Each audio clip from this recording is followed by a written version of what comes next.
Hello, this is Gunther with Tested. I'm normally behind the camera as a video producer, but today I'm in front of it for my favorite things of 2018, which are just two things, actually.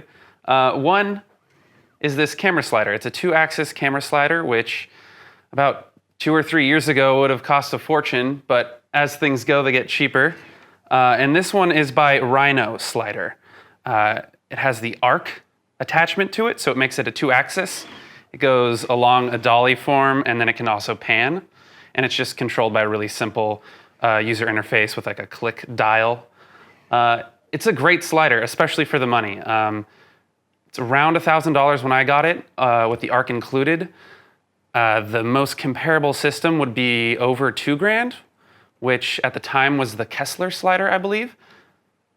And you might have noticed some of the shots in our tested videos. Adam's Cave usually will do some time lapses on the one-day builds. It creates a nice effect where the camera travels through space as it takes images. Just adds, a little extra interaction there, other than just a boring old time lapse. So I really like this and what it can do, especially for the money. Rhino is actually releasing a 4-axis time-lapse slider next year, which I have pre-ordered and look forward to testing. But in the meantime, this thing does great. My other favorite thing is buried beneath all this. It's the camera body, the A7 III that just came out this year. I wish this lens was mine. It's not. Our other video producer here, Joey, did a review on it last year. It's a great lens. What I'm interested in is the camera body. Bought this a few months ago in the beginning of the year and have been using it quite frequently, and I'm really impressed with the video quality that it outputs.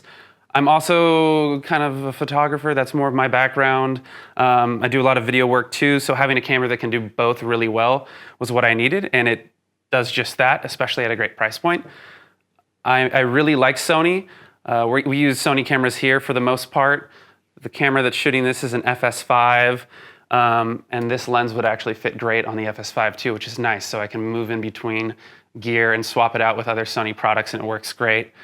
The image quality is fantastic. I'm sure, as all of you know, the rate at which technology, especially with camera systems, is improving over the years. It just gets insanely better and better.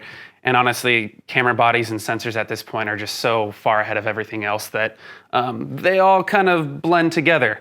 But I like Sony's ecosystem and how competitive they are with the rest of the market. They kind of seem to be competing with themselves in a lot of regards. And yeah, I'm really happy with it. In general, though, my favorite thing of 2018 and going forward into 2019 is just the rate at which technology seems to be improving for video producers like myself. Like obviously I'm not in Hollywood. We're based in San Francisco. The industry's a little different up here, and prosumer-ish style gear like this really makes a really big difference to people like me who are kind of doing a little bit of everything. Like a follow focus like this a couple years ago would have cost easily over $1,000. A rig cage system like this would have cost around, a few $100, $1,000. And then this lens would have been easily $10,000. And it's way cheaper than that. It's maybe a third of the price altogether for all these different things. Small rig cage is great too. They make really cheap, really well-built products. So overall, I'm just really excited about where things are going with camera technology, and it's making people like me who have to go out in the field and just get whatever they can by themselves, or maybe with like 2 other shooters. It makes my job a lot easier and the quality of my work that much better. So I look forward to shooting more videos with this gear in 2019 and hope you all had a great year. See you then.